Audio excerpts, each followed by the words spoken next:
Bonjour à toutes et à tous et bienvenue dans cette vidéo où on va parler de ce qu'on appelle les thérapies manuelles. Alors, qu'est-ce que sont les thérapies manuelles? Eh bien, la première chose, c'est qu'on appelle de thérapie, même si le mot est devenu un peu trop large en fait, puisque dans ce qu'on appelle thérapie manuelle, on va retrouver autant ce qui va aider à se calmer, à se relaxer, à atteindre le mieux vivre et le mieux-être, que des éléments vraiment thérapeutiques, comme on pourrait retrouver l'ostéopathie par exemple, ou la chiropraxie. Donc, c'est vrai qu'on a un côté très large. Donc, on parle de thérapie, mais c'est vrai que tout n'est pas thérapeutique dans les thérapies manuelles.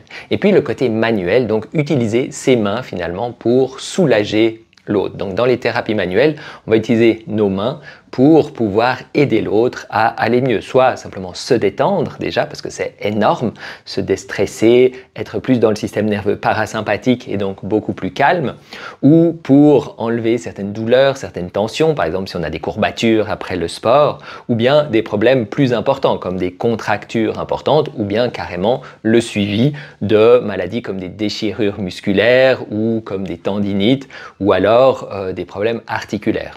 Donc les thérapies manuelles sont assez larges, même certaines vont aider au niveau digestif, par exemple avec des massages du ventre, ou travailler aussi au niveau de la tête pour libérer la tête par rapport à certaines douleurs, maux de tête, céphalées, ou des problèmes de névralgie par exemple.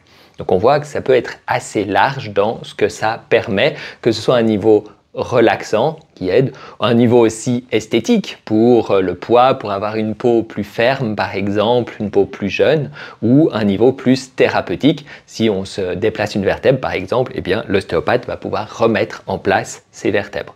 Donc on voit vraiment que ça quelque chose d'extrêmement large. Ça fait partie d'ailleurs de ce qu'on appelle les thérapies naturelles, souvent, puisqu'il y a quelque chose de naturel. On n'utilise pas de médicaments, même si des fois, forcément, ça peut s'accompagner de traitements médicaux en fonction des besoins, mais la thérapie manuelle même ne va pas utiliser de médicaments. Des fois, on va utiliser des compléments naturels, des compléments alimentaires ou autres, mais là aussi, c'est assez rare. La plupart des thérapeutes manuels vont utiliser leurs mains, ou des fois, certains peuvent utiliser le coude, les genoux, les pieds. Finalement, peu importe la partie qu'on utilise, dès qu'on utilise son corps, eh bien, on va parler justement de thérapie manuelle. Donc, comme vous voyez, il y a énormément de thérapies manuelles, déjà parce que c'est quelque chose de très ancien. En fait, un peu partout dans l'humanité, on retrouve des traces de l'utilisation des thérapies manuelles par justement des personnes qui les utilisaient pour soigner les autres. C'est assez logique en fait. Quand j'ai mal quelque part, quel est mon premier réflexe? C'est me masser. Finalement, je vais utiliser mon toucher pour me soulager. Et puis, si je vois quelqu'un de proche de moi qui a mal aussi à un endroit, je vais aussi avoir tendance à le masser. Donc, c'est vraiment un réflexe naturel qu'on a et donc c'est normal que ce soit quelque chose qui soit venu très tôt dans l'histoire de l'humanité, qui se soit développé très tôt, un peu partout dans le monde, et ce qui fait qu'on va retrouver déjà beaucoup de techniques de thérapie manuelle différentes selon les régions du monde. On va retrouver des thérapies manuelles en Chine, en Thaïlande, par exemple, on connaît comme ça, mais un peu partout dans l'Asie, la Russie, en Europe aussi, même s'ils sont un peu moins connus, mais on a aussi des thérapies manuelles anciennes, aussi au niveau des Amériques, en Afrique, etc. Donc il y a vraiment partout, et chaque continent va avoir sa propre approche des thérapies manuelles. Et puis également, dans les dernières années ou dernières dizaines d'années, eh bien, les thérapies manuelles sont devenues de plus en plus importantes sur le devant de la scène, et c'est pour ça que de plus en plus de gens ont créé leurs propres techniques. Là où on avait finalement plein de techniques ancestrales, les gens ont repris finalement les éléments pour faire quelque chose de nouveau, des fois plus efficace, des fois moins efficace, des fois efficace de façon différente forcément, mais comme ça, plein de techniques nouvelles sont apparues, y compris certaines techniques se basant beaucoup plus sur des faits scientifiques ou proches de la médecine. Ce que vont faire par exemple les physiothérapeutes. Les physiothérapeutes vont travailler de façon manuelle, donc ils travaillent en thérapie manuelle, mais en lien vraiment avec de la rééducation et du travail en lien avec la médecine. Et puis on a les ostéopathes ou les chiropracteurs qui eux vont travailler sur la structure de façon aussi assez proche du côté médical. Et d'un autre côté, eh bien, on va avoir beaucoup de thérapeutes qui sont plutôt dans les thérapies naturelles et eux vont utiliser ces approches manuelles pour aider, soulager le corps, lui permettre de se détendre, d'améliorer sa régénération. Donc on va pouvoir comme ça travailler sur plein de plans différents en fonction, bien sûr, des techniques qu'on fait et des personnes qui viennent nous consulter et comment nous, on veut travailler. Donc, comme il y a beaucoup de thérapies manuelles, forcément, il est difficile de savoir quelles sont celles qui sont adaptées pour nous. Déjà, si je dois, moi, aller chez un thérapeute, mais aussi si moi, je veux apprendre, en fait, finalement, pour pouvoir ensuite le pratiquer. J'aime bien masser, j'aime bien toucher. Je me dis, tiens, je vais faire une formation. Mais quelle formation? Simplement parce que je ne sais pas dans quelle direction aller. Donc là, on va voir dans cette vidéo un peu quels sont les grands groupes, parce que forcément il y en a tellement de formations différentes, il y a tellement de techniques différentes que je ne peux absolument pas toutes les présenter, déjà parce que je ne les connais pas toutes, et puis en plus parce que forcément ce serait beaucoup trop long. Mais par contre, il y a des grands groupes, il y a des groupes dans lesquels on peut aller où il va y avoir un certain nombre d'éléments communs. Les premiers groupes, c'est tout ce qu'on va appeler le massage classique, c'est le plus connu, le massage classique, c'est comme son nom l'indique, le massage qu'on va faire de façon classique, où on va travailler sur les muscles, on va travailler plus ou moins en profondeur au niveau de la peau, au niveau des muscles, au niveau des articulations, et comme ça on va pouvoir aller sur le fond et pouvoir détendre la personne, pouvoir enlever les toxines des muscles, pouvoir remettre les fascias en place. Donc ça va permettre vraiment à la personne de se détendre et d'avoir un corps qui fonctionne mieux. Ce qui fait que dans le cas de beaucoup de douleurs, le corps peut se régénérer beaucoup plus rapidement. C'est pour ça qu'on peut aller se faire masser, faire un massage classique quand on a des épaules tendues par exemple et des douleurs de tension ou parce qu'on a fait un peu trop de sport et on s'est fait mal au niveau musculaire sans se faire une déchirure mais simplement une contracture. Eh bien, à ce moment-là, on peut faire un massage classique pour se détendre et être mieux. Le massage classique va aussi aider à calmer le système nerveux. Donc on peut faire des massages classiques juste pour être bien. Et puis il y a aussi un effet de retour veineux grâce au massage classique qui fait qu'aussi les muscles sont mieux irrigués et comme ils sont mieux irrigués, eh bien ils seront mieux nettoyés, ils seront mieux nourris, ils seront mieux oxygénés et c'est pour ça que ces massages vont beaucoup aider après des activités sportives par exemple, mais aussi si toute la journée je suis resté tendu comme ça en tapant sur mon ordinateur avec les épaules tout tendues que j'ai mal, forcément quand on va me masser, ça va activer la circulation et ça permettra à mes muscles de se régénérer beaucoup plus rapidement.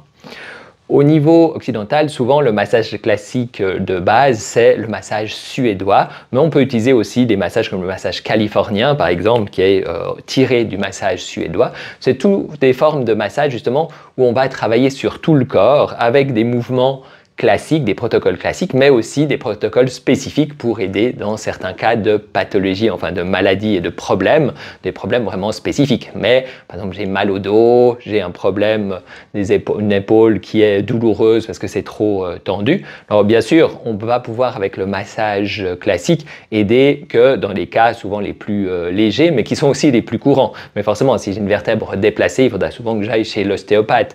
Si j'ai vraiment un problème d'une épaule gelée, eh bien, il faudra d'abord voir avec un médecin et un physio sans doute avant de pouvoir faire du massage classique. Donc on voit qu'il y a des limites au niveau du massage classique, mais ça permet de travailler de façon globale. Et donc si vous aimez travailler avec les muscles, vous aimez faire bouger votre corps pour masser l'autre, en étant justement pas en vous prenant la tête à vous dire au niveau thérapeutique qu'est-ce qu'il faut faire, en voulant aller trop loin, mais juste quelque chose où vous êtes bien et vous aidez la personne à être bien et à se détendre, à avoir une meilleure circulation et finalement, de façon globale, à promouvoir sa santé. Bien, le massage classique est parfaitement fait pour vous. C'est l'avantage aussi, c'est que c'est une formation qui est reconnue. Et donc, si vous faites aussi l'anatomie, physiologie, pathologie, eh bien, certaines assurances complémentaires peuvent prendre en charge vos prestations selon les assurances qu'ont les personnes qui viennent vous voir, bien entendu. Donc ça, c'est un des avantages et c'est une des grandes techniques. Beaucoup de gens font du massage classique parce que beaucoup de gens recherchent aussi des masseurs classiques. Une autre possibilité que vous avez, c'est de faire du drainage lymphatique. Le drainage lymphatique, c'est beaucoup plus léger. Cette fois, on va rester vraiment au niveau de la peau. Et l'idée, c'est de récolter et faire voyager la lymphe. La lymphe, c'est ce qui va reprendre le liquide qu'on a dans les tissus. Donc, ça aide à prendre l'eau des tissus, mais ça aide aussi à prendre les déchets. Et ça aide aussi l'immunité, en fait, parce que mon système immunitaire est très en lien avec mon système lymphatique. Et donc, forcément, si j'active la lymphe, eh bien, ça aidera aussi mon immunité. Le drainage lymphatique, l'idée, c'est vraiment d'avoir un protocole qui est plutôt léger et puis qui est lent et répétitif. Donc ça va aider vraiment si on aime travailler au niveau de la peau, puisque ça aide au niveau du retour de la lymphe, donc ça permet de dégonfler bien entendu, ça permet d'avoir une meilleure immunité, ça permet d'enlever pas mal de douleurs aussi. Comme on va activer le système parasympathique, c'est aussi un massage qui va détendre énormément les gens. Donc là, je vous parle au niveau du drainage lymphatique manuel Voder, qui est le drainage de base, qui est le seul pour moi vrai grand drainage, parce qu'il y a plein de nouveaux drainages lymphatiques qui sont apparus, qui peuvent être plus ou moins efficaces selon, mais qui ne sont pas vraiment du drainage lymphatique, parce que si vous écrasez, si vous travaillez comme ça et que vous écrasez le système lymphatique et donc l'eau ne pourra pas remonter de la bonne façon. Mais par contre, forcément, si j'appuie très fort, eh bien, je vais remonter l'eau en force et donc ça va me permettre de dégonfler, mais ça n'aura pas tendance à régénérer mon système lymphatique, alors qu'un vrai drainage, l'idée c'est pas juste de pousser l'eau, oui ça va pousser et ce sera bien, mais c'est surtout que je vais aider le système lymphatique à aller plus vite de manière globale et donc la personne n'aura pas besoin de se faire des drainages et des drainages et des drainages parce que ça va revenir, chaque fois ça va regonfler. Non, on va pouvoir travailler pour que la personne ça gonfle de moins en moins et qu'au bout d'un moment elle n'en ait plus besoin parce que son corps sera parfaitement équilibré. Donc ça, c'est vraiment le but du drainage lymphatique. Donc si vous aimez faire des techniques vraiment tranquilles, lentes, plutôt en surface de la peau, mais qui emmènent vraiment bien la peau et les chairs, une technique assez technique justement, qui n'est pas si facile que ça à apprendre, mais quand on sait bien le faire, ça permet vraiment d'être aussi bien soi, en fait, d'être calme, d'être dans le parasympathique et donc d'être tranquille pour vraiment aider et pouvoir accompagner les personnes qui ont des problèmes de rétention d'eau, mais aussi qui ont tendance à être très stressées ou qui ont des soucis au niveau de l'immunité, par exemple. Et donc, si vous aimez ça, eh bien, le drainage lymphatique est fait pour vous parce que c'est vraiment quelque chose qui est spécifique pour ça et extrêmement efficace. Également, donc comme ça, comme autre technique, si on est dans les massages, on peut avoir ce qu'on appelle le massage thérapeutique. Alors, le massage thérapeutique, ça n'existe pas vraiment totalement, en fait, pour tout vous dire, puisque le massage thérapeutique, soit si on est au niveau des reconnaissances comme l'ASCA, le RME, eh bien, ils ont fait un groupe massage thérapeutique, mais qui rassemble le massage classique, le drainage lymphatique et la réflexologie, le travail sur les zones réflexes des pieds. Et donc, pour être reconnu comme masseur thérapeutique, il faut faire les trois. Donc en fait, c'est un peu un assemblage des trois. Mais certains aussi proposent des cours de massage thérapeutique qui ne sont pas directement reconnus comme massage thérapeutique, mais en disant, voilà, on va plus loin que le côté massage classique. Et c'est vrai que même si l'appellation n'existe pas vraiment, il y a des massages qui sont plus spécifiques pour être thérapeutiques. On retrouve ça beaucoup aussi dans les massages chinois, par exemple, le massage thaïlandais, les massages qui peuvent être bien sûr vus comme classiques d'un côté pour le côté un peu relaxant, mais ils sont surtout faits pour traiter des problèmes. J'ai des douleurs spécifiques, eh bien un masseur qui fait du massage tuina, le massage chinois, va pouvoir travailler de façon extrêmement efficace là-dessus. Alors ce sera très douloureux généralement, tout comme si je vais me faire du massage thaïlandais, ce sera aussi très douloureux, mais à la fin, eh bien ça va me permettre de vraiment être mieux. Donc ça, c'est tout des approches thérapeutiques. Ici, au niveau occidental, il y a certaines formes de massage justement qui sont tirées du massage classique, généralement avec des mouvements plus spécifiques pour travailler sur des douleurs précises. Alors bien sûr, même si c'est vu comme thérapeutique, ça ne va pas remplacer d'être physiothérapeute, par exemple, ostéopathe ou chiropracteur, puisqu'on ne travaille pas exactement sur la même chose. En fait, le masseur thérapeutique va être un peu plus spécifique pour les douleurs et les problèmes au niveau musculaire que le masseur classique. C'est un peu ça qui change. Également, dans certaines techniques, en fait, surtout les techniques orientales, on va aussi le mélanger à l'usage de l'énergie, des méridiens, par exemple en appuyant sur des points d'acupuncture, en faisant circuler l'énergie. Ça va permettre de mélanger un petit peu tout le côté massage et le côté énergie, dont on va reparler un peu après. Donc, ces formes de massage sont intéressantes si vous voulez vraiment travailler de façon spécifique sur certains problèmes au niveau musculaire ou articulaire, souvent en lien avec des gens qui peuvent aussi voir des médecins, voir des physiothérapeutes, et puis vous allez pouvoir accompagner justement pour que la personne se régénère rapidement. Ça peut être aussi spécifique sur quelque chose d'un peu plus léger. Je me suis coincé au niveau du cou parce que j'ai mal utilisé d'utiliser mon ordinateur ou parce qu'au niveau du sport, et des fois c'est juste musculaire, j'ai pas une vertèbre déplacée, c'est vraiment musculaire, c'est tout tendu, et eh bien je vais pouvoir détendre ça de façon extrêmement rapide. Un masseur classique pourrait le faire aussi, mais il sera moins spécifique, donc moins efficace sur ce genre de problème. Par contre, un masseur thérapeutique, généralement pour détendre quelqu'un, si quelqu'un vient le voir en disant faites-moi un massage relaxant, j'ai envie d'être relaxé, d'être détendu, ben, il ne saura pas trop que faire en fait, parce qu'il n'a pas ça dans les mains. Et donc forcément, c'est pour ça qu'on voit qu'il y a les deux types de techniques un peu différentes en fonction de ce qu'on veut faire. Également, au niveau du massage, il y a carrément ce qu'on appelle le massage médical, le masseur médical. Alors là, c'est un peu particulier, c'est vraiment lié au diplôme fédéral en fait de masseur médical qu'on retrouve en Suisse ce qui donne, c'est vraiment une approche très spécifique où on va avoir beaucoup d'anatomie, physiologie, pathologie, mais également des techniques, on va avoir aussi la réflexologie, du massage, des techniques spécifiques. Le but là, c'est d'avoir un masseur déjà reconnu au niveau de la confédération, mais également qui soit capable vraiment d'accompagner des personnes. D'ailleurs, de plus en plus, comme ça, peuvent travailler dans des cabinets de physiothérapie. Et quand le physiothérapeute ne veut pas forcément travailler avec quelqu'un parce que ce n'est pas sa spécialité, eh bien, le masseur médical va pouvoir prendre le relais et travailler avec la personne. Parce qu'il faut savoir que beaucoup de physiothérapeutes n'aiment pas forcément masser parce que ce n'est pas ce pourquoi ils ont été formés à la base. Alors, bien sûr, ils savent masser, mais à la base, un physiothérapeute, il est excellent pour faire de la rééducation,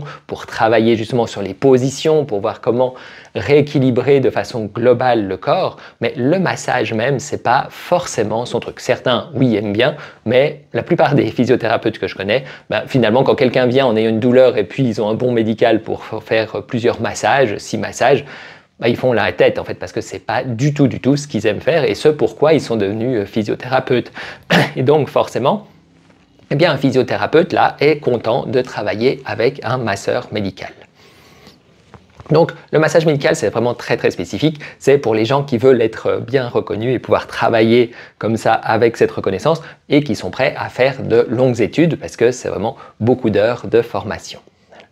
Après, au niveau du massage, on a des massages un peu différents. On a par exemple le massage intuitif. Le massage intuitif, c'est quoi? C'est utiliser son intuition ou son ressenti. Qu'est-ce que c'est ça? C'est qu'est-ce que notre corps va nous dire, puisque selon ce que mon corps dit, en fait, ce que mon corps ressent, il peut ressentir ce qui se passe chez l'autre. On a tous eu ça, en fait. On passe à un endroit et on sent des picotements, par exemple, dans notre main. Quand on touche quelqu'un, quand on est comme ça, on peut ressentir des picotements, du chaud, du froid. On peut sentir les tensions dessous. Des fois, juste en passant comme ça, on sent que dessous, c'est tendu, alors que je n'ai même pas appuyé encore. Presque tout le monde en est capable. Voilà. En vrai, tout le monde en est capable, mais pas tout le monde en est conscient en fait d'en être capable. Et donc des gens vont dire « Ah non, mais moi, j'ai pas du tout », mais juste parce que je l'écoute pas. C'est comme si j'ai les yeux fermés, forcément, je vais dire « Bah non, moi, je ne peux pas voir ». Mais en fait, oui, je peux, simplement, comme j'ai jamais pris l'habitude d'ouvrir les yeux, ou bien que j'ai toujours été dans le noir, et bien forcément, j'ai l'impression que je ne peux pas voir. Donc c'est forcément quelque chose qu'il faut développer. Mais après, de toute façon, on peut apprendre à développer son intuition, son ressenti, et après l'utiliser dans le massage. Souvent, ce qui va le plus être utilisé dans ces techniques-là, c'est du coup de sentir ce qui se passe au niveau du corps, des muscles, des articulations, des os, et les accompagner. Parce que souvent, le corps, le muscle sait où il doit aller. Par exemple, ici, si j'ai une tension, eh bien, mon muscle sait où il doit aller, simplement, il ne peut pas. Et donc, je vais rentrer en contact avec lui et je vais sentir où il veut aller, où c'est bon pour lui finalement, et je vais l'accompagner souvent par des petits mouvements, des micro-mouvements qui vont me permettre de revenir, de le ramener à sa position idéale. Donc le massage intuitif, on peut des fois faire des grands mouvements, mais la plupart des fois c'est des micro-mouvements, mais des fois comme je dis ça peut être un grand mouvement parce qu'on sent au niveau de l'intuition c'est important de travailler avec un pétrissage, c'est important de travailler avec un mouvement qui soit large. Mais c'est surtout on va écouter notre intuition. Alors soit on peut faire du massage intuitif pur avec ce côté où justement je suis juste dans le massage intuitif, je travaille qu'avec ça, soit souvent la plupart des gens qui font du massage intuitif font aussi d'autres formes. Je fais du massage classique, par exemple j'ai mes protocoles, et puis pendant que je fais mes protocoles, je sens quelque chose. Et donc au lieu de continuer mon protocole, je vais transformer mon protocole, histoire de travailler sur ce que j'ai ressenti pour pouvoir aider la personne de façon plus large. Voilà donc au niveau de ce massage intuitif qui est quelque chose qui se développe de plus en plus. C'est une forme très très ancienne, par exemple comme le yin tuina, qui est une forme de tuina très justement tout en côté yin, donc en ressenti et en accompagnement de ce qui se passe dans le corps. Mais on a aussi des techniques plus modernes qui se développent sur ce massage intuitif. Le massage, on a aussi le massage énergétique qui lui mélange l'énergie, le travail énergétique et le travail physique du massage, puisque les techniques énergétiques existent depuis longtemps. On connaît bien le Reiki, bien sûr, mais il y a des techniques beaucoup plus anciennes, comme le chamanisme, ou autres, qui vont utiliser un travail sur l'énergie. Et puis, il y a le côté justement du massage. Et il faut savoir qu'en massage, vous travaillez forcément sur l'énergie, même sans en avoir conscience. Si je touche quelqu'un, eh bien, je vais forcément avoir une influence sur son énergie. Ça, on voit le nombre de fois avec les émotions aussi, l'énergie, etc. C'est pour ça que des fois, on fait un massage à quelqu'un, puis après, on est épuisé en fait, parce qu'on a pris son énergie. Ou à l'inverse, on va chez un thérapeute et selon comment est l'énergie du thérapeute, le massage est super génial en fait, il masse super bien, mais pourtant qu'est-ce qu'on est énervé ou qu'est-ce qu'on est mal en fait en sortant, et parce que lui, son énergie n'était pas la bonne. Ou à l'inverse, le massage peut être nul, mais par contre, thérapeute, c'est comme ça qu'il y a des thérapeutes, des fois, leurs massages sont vraiment pas bons. Et pourtant, ils ont un monde fou et les gens adorent parce que leur énergie est incroyable. Du coup, les gens, ils viennent juste pour goûter à leur énergie. Et donc, ça, on a automatiquement en fait un travail énergétique. Mais dans le massage énergétique, on va apprendre à utiliser ces techniques énergétiques spécifiques dans le massage. Donc on ne va pas apprendre une technique énergétique pure comme ça et du massage pur et puis des fois je fais des séances de Reiki et des fois je fais du massage classique par exemple, ça correspondrait à rien. Mais on va voir comment on peut mélanger les deux, quels sont les gestes spécifiques qu'on peut utiliser à tel moment ou à tel moment en fonction des énergies, en fonction de ce qu'on voit dans les énergies, parce qu'on peut lire les énergies aussi de la personne, et puis on peut utiliser des mouvements, des gestes, des visualisations, des sons, différents éléments pour faire bouger les énergies tout en massant la personne. Donc ça permet de travailler sur plusieurs aspects en même temps et ça peut généralement être très efficace. Dans les massages énergétiques, on a aussi tout le travail sur les méridiens par exemple, tout le travail sur les nadis, tout le travail ancestral de beaucoup de techniques en fait de massage thérapeutique anciens sont aussi des massages énergétiques puisque dans beaucoup de traditions anciennes, et c'est aussi important de travailler sur l'énergie que de travailler sur le corps. Les massages énergétiques, comme ils travaillent sur l'énergie et le corps, ça permet d'accélérer les deux. Parce qu'en fait, si je travaille que sur le corps et pas sur l'énergie, si l'énergie est contre, elle va ralentir le processus et c'est pour ça que je me retrouve avec des douleurs qui durent malgré les massages. À l'inverse, si je travaille que sur l'énergie, je vais changer l'énergie vite, mais c'est pas parce que l'énergie change que le corps va changer tout de suite. Oui, il va le faire, mais il va lui falloir du temps généralement. Donc c'est pour ça que je peux faire des séances d'énergie. Ah oui, ça va mieux, mais en même temps, ça va mieux très lentement. Forcément, au bout d'un certain temps, j'aurai moins mal, mais ça m'aura pris du temps.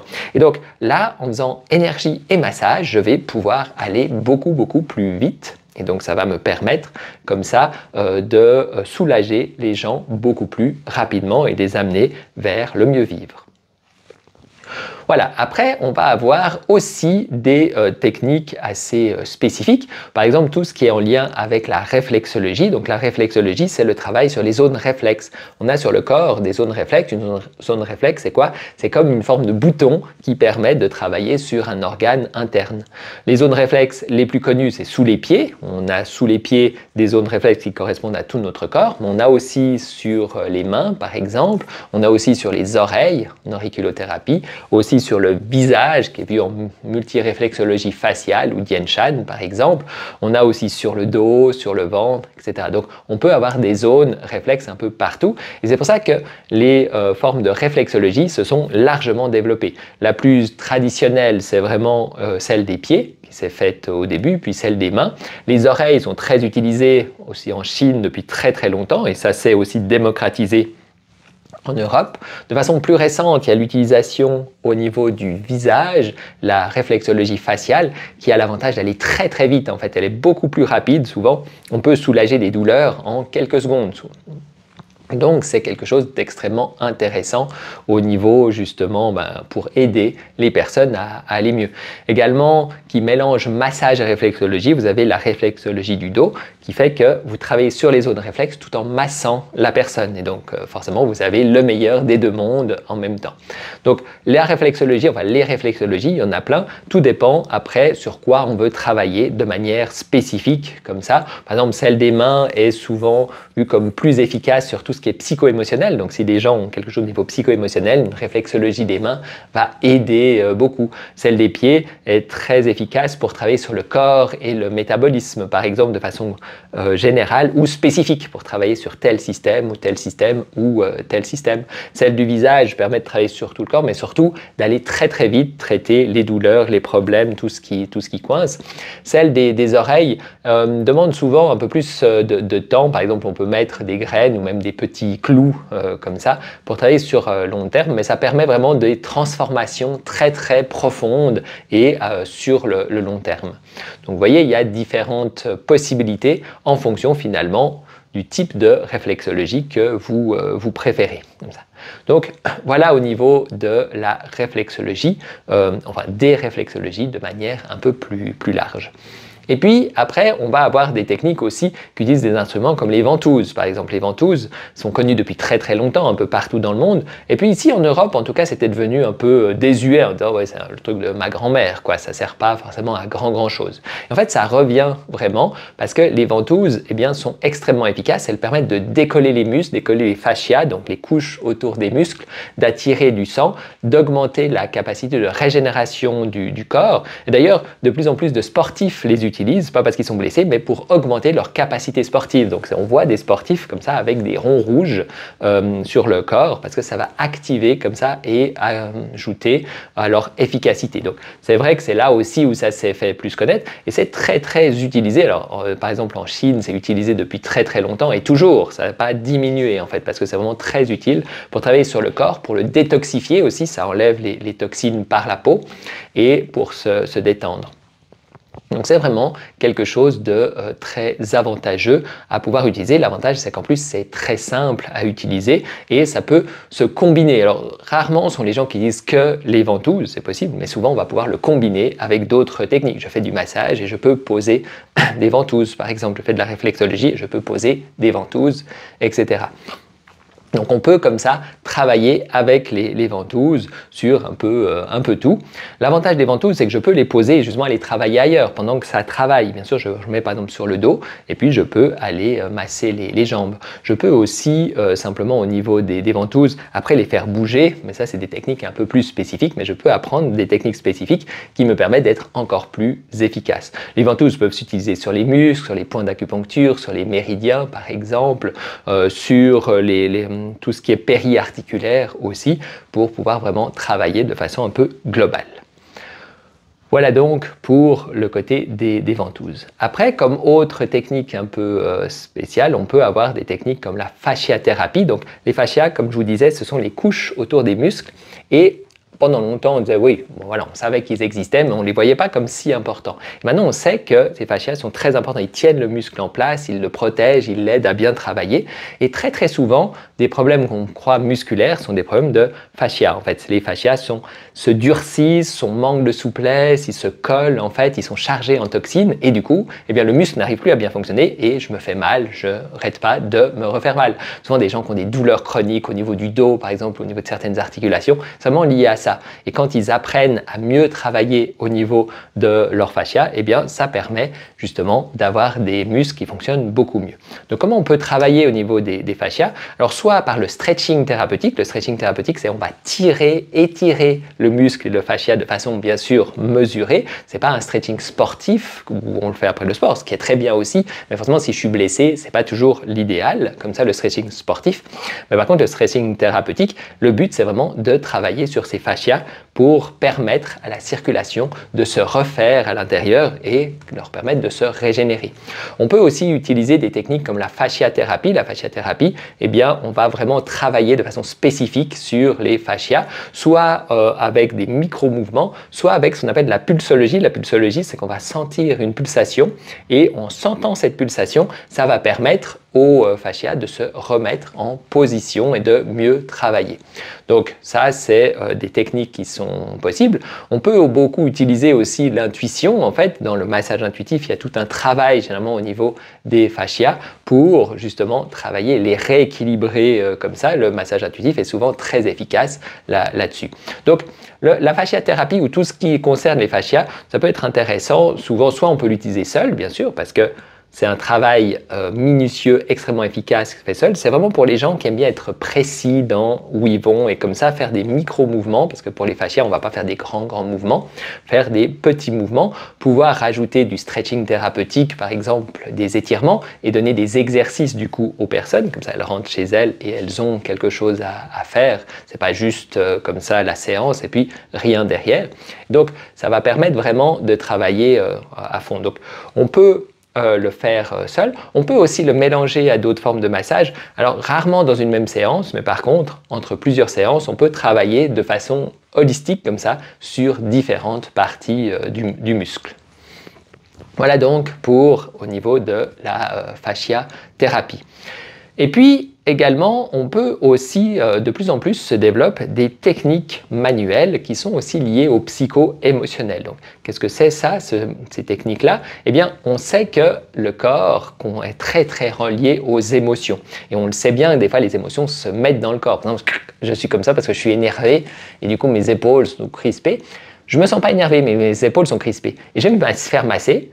Et au moment où le masseur me masse les épaules, j'ai la colère qui remonte. En fait, ça ressort mes émotions et du coup, ma colère remonte. Il y a des fois des gens comme ça aussi, on leur pose la main dessus et ils commencent à pleurer. Bien sûr, c'est pas parce que ça leur fait mal, mais c'est juste qu'il y avait une émotion et donc le corps est très relié aux émotions. Et ça, quand ça a été remarqué, des gens ont commencé à créer des techniques pour eh bien, travailler sur les émotions en travaillant sur le corps. Ça peut se faire déjà simplement soi-même, en travaillant en introspection par exemple, et ce qui fait que, imaginons que je sois inquiet, et au lieu de me dire juste je suis inquiet dans la tête, ah je suis inquiet, je vais me dire où est-ce qu'elle se situe au niveau du corps, cette inquiétude. Et je vais sentir par exemple, ah bah tiens, ça c'est dans le plexus, ici ça coince. Et donc, du coup, je vais me concentrer sur cette zone et plutôt que de me dire, parce que avant, je me disais, mais comment il faut que je sois pour être moins inquiet, qu'est-ce que je vais utiliser, comment je peux être moins inquiet, etc. Et en fait, là, au lieu de ça, je vais me demander comment je peux détendre mon plexus. Et peut-être ce sera en le massant, en me faisant masser, ou des fois peut-être en buvant un verre d'eau, par exemple, ou en mangeant quelque chose, ou en faisant du sport. Je vais voir qu'est-ce qu'il y a, ou en respirant, par exemple. Me dire, ah bah tiens, c'est vraiment respirer. Et je vais voir qu'en faisant ce qu'il faut pour détendre mon plexus, en fait, je serai beaucoup moins angoissé, en fait, voire même des fois plus du tout. Donc, on voit qu'on peut travailler comme ça sur le corps pour travailler sur des émotions, et ça peut être extrêmement puissant. Donc, souvent, un des trucs qui peut être fait, c'est que si on est très énervé, il y a quelque chose qui m'énerve, genre, je suis énervé. Un des trucs que je peux faire, c'est juste détendre mon corps. Parce qu'en fait, c'est impossible de s'énerver quand son corps est complètement détendu. Vous pouvez essayer, mais votre corps va automatiquement se tendre. En fait, si je fais venir la colère, tout de suite, je vais me tendre. Et si je me détends, eh bien, je ne peux pas m'énerver. C'est comme, eh bien, on sait aussi au niveau de la position, si je suis comme ça, je serai beaucoup plus facilement heureux que si je suis comme ça, forcément. Et imaginons que je sois malheureux, eh bien, si je me redresse, eh bien, automatiquement, je suis déjà beaucoup moins malheureux. Mais dans ces thérapies, le but, c'est d'aller plus loin, parce que forcément, oui, ça va m'aider un peu, mais ça permet de cacher le problème. L'idée, c'est de pouvoir le régler. Mais là, en fait, en travaillant du coup sur le corps, sur les muscles, sur les différentes parties du corps en lien comme ça, on va pouvoir trouver quelles sont les origines des émotions, d'où ça vient, mais pas au niveau mental. On ne saura pas forcément que « Ah oui, si en fait je suis inquiet, c'est parce que quand j'avais 6 ans, il s'est passé ça dans ma vie », comme on verrait chez un psychothérapeute. Là, non, pas du tout. Par contre, je vais sentir que « Ah oui, j'ai l'inquiétude qui est là », et à quoi c'est lié? Ah, c'est lié, par exemple, parce que je me fais masser, à des tensions qui sont au niveau de l'épaule. Et quelle est l'émotion dans ces tensions? C'est de la culpabilité, par exemple. Et donc, je vais pouvoir travailler comme ça, sur la tension, sur la culpabilité, tout en travaillant sur le corps. D'où vient cette culpabilité? C'est pas important. Ça peut être, bien sûr, parce que des fois mon mental va chercher. Et s'il trouve, tant mieux. Mais il n'y a pas besoin de savoir d'où vient cette culpabilité pour pouvoir la traiter. Donc, ces techniques psycho-émotionnelles, elles vont mélanger justement le toucher, un toucher en conscience, un toucher en étant juste là, pour la personne, et puis également forcément la connaissance d'outils psycho-émotionnels. Donc c'est souvent des mélanges qui vont se faire dans ces techniques. Soit elles sont spécifiques complètement, soit on a des personnes qui apprennent en même temps des techniques psycho-émotionnelles et des techniques manuelles, et puis qui apprennent à les mélanger pour pouvoir apporter aux gens pas simplement un travail manuel, mais aussi un travail émotionnel. En sachant que comme pour le côté de l'énergie, si vous faites du massage, si vous touchez les gens, vous aurez forcément une influence au niveau de leurs émotions. Le truc, c'est que si c'est inconscient, eh bien, ça peut être positif ou négatif en fonction de comment vous êtes et quelles sont vos habitudes. C'est pour ça qu'il y a des gens, ils vont chez le masseur, il y a des masseurs qui rendent tout le monde heureux, en fait, parce que leur énergie est là et leur toucher fait que tout le monde se sent bien. Et d'autres, au contraire, tout le monde se sent malheureux. C'est pas lié à la technique du massage, mais vraiment lié à ce côté psycho-émotionnel. Mais forcément, si c'est inconscient, je ne sais pas ce qui peut se passer. Ça peut des fois aller dans un sens, des fois dans l'autre, et je contrôle rien du tout. Alors que quand ça devient conscient et que je peux avoir les bonnes techniques, je peux avoir ce côté de me dire, ok, qu'est-ce que je mets en place et comment je vais accompagner finalement mon client pour aller vers le mieux vivre. Voilà donc un certain nombre de techniques. Bien sûr, ce sont des groupes assez larges. Dans chacune, vous avez des techniques bien particulières pour travailler sur ce qu'il en est. Et une dernière, on va parler comme ça, c'est au niveau des techniques structurelles, celles où on va travailler sur la structure, parce que c'est désaligné. Mes articulations sont désalignées, ma colonne et autres. Si forcément c'est désaligné, eh bien j'aurai des problèmes. Soit ça peut être de la structure de façon un peu plus globale, je suis toujours tordu, soit je me suis déplacé une vertèbre, par exemple, un problème. Donc j'ai quelque chose qui fait que ça coince. Donc là, on peut travailler sur la structure, soit directement en travaillant sur la structure, c'est ce que font les ostéopathes ou les chiropracteurs, par exemple, généralement, quelque chose est déplacé, je le remets en place. Ou je peux travailler sur les positions, sur remettre en place des muscles, refaire de la force pour me permettre d'avoir des bonnes positions. C'est ce que vont faire souvent les physiothérapeutes en renforçant des groupes de muscles spécifiques. Je peux aussi détendre les muscles avec des massages spécifiques. Donc les masseurs peuvent aider aussi en détendant les muscles. Forcément, si mes muscles sont tendus, eh bien j'aurai des soucis au niveau de ma position et de ma structure. Et puis, on peut travailler avec tout ce qui est massage énergétique, massage intuitif, par exemple, même en partie le drainage. Il est moins spécifique dessus, mais comme il peut enlever les toxines, il peut aussi aider la structure à se remettre droite toute seule. Donc, dans ces techniques, massage énergétique, massage intuitif, on va voir qu'est-ce qui bloque, qu'est-ce qui empêche que la structure se remette en place seule, et on va lever ça pour que la personne puisse se remettre en place seule au niveau de sa structure. Ça ne marchera pas toujours. Par exemple, si ma structure c'est depuis l'enfance où j'ai une scoliose et puis ma colonne est complètement tordue, là des fois il n'y aura pas grand-chose d'autre à faire qu'une opération.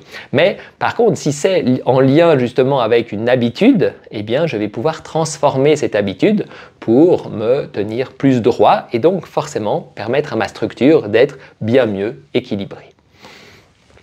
Voilà donc pour ces différents grands groupes comme ça. Si vous voulez en savoir plus, vous pouvez télécharger, vous avez le lien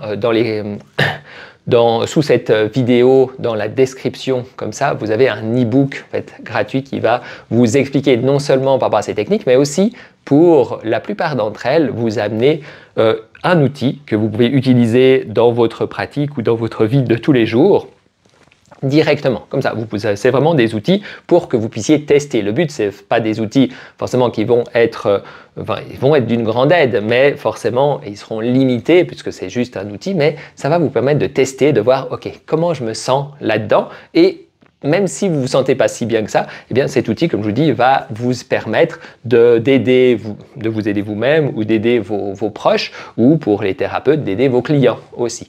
Et donc, forcément, vous allez pouvoir expérimenter. Et une fois que vous aurez expérimenté, vous pourrez vous dire « Ah ouais, mais c'est super génial ce type de massage, j'ai vu cet outil, j'adore ça. » Eh bien, je vais voir pour aller plus loin. Ça ne veut pas dire qu'il faut vous lancer tout de suite, bien entendu. Il faut encore réfléchir aussi parce qu'il peut y avoir d'autres choses. Mais c'est en tout cas un bon signe que vous êtes dans la bonne direction et que ça peut être intéressant d'aller plus loin par rapport à ça. Donc, vous pouvez télécharger cet e-book avec le lien en dessous de cette vidéo. Également, si vous avez aimé cette vidéo, mettez un pouce levé pour montrer que vous avez bien aimé. N'hésitez pas à la partager à des personnes qui pourraient être intéressées. Et puis, eh bien moi, je vous dis à bientôt pour une prochaine vidéo. sur le sujet des thérapies naturelles, du bien-être, du mieux vivre et de comment finalement être bien dans son corps et bien se régénérer. Si vous avez des questions, n'hésitez pas à les laisser en commentaire ou n'importe quel type de commentaire. On sera très content de vous lire et puis de vous répondre, bien sûr. Et je vous dis à tout bientôt pour une prochaine vidéo.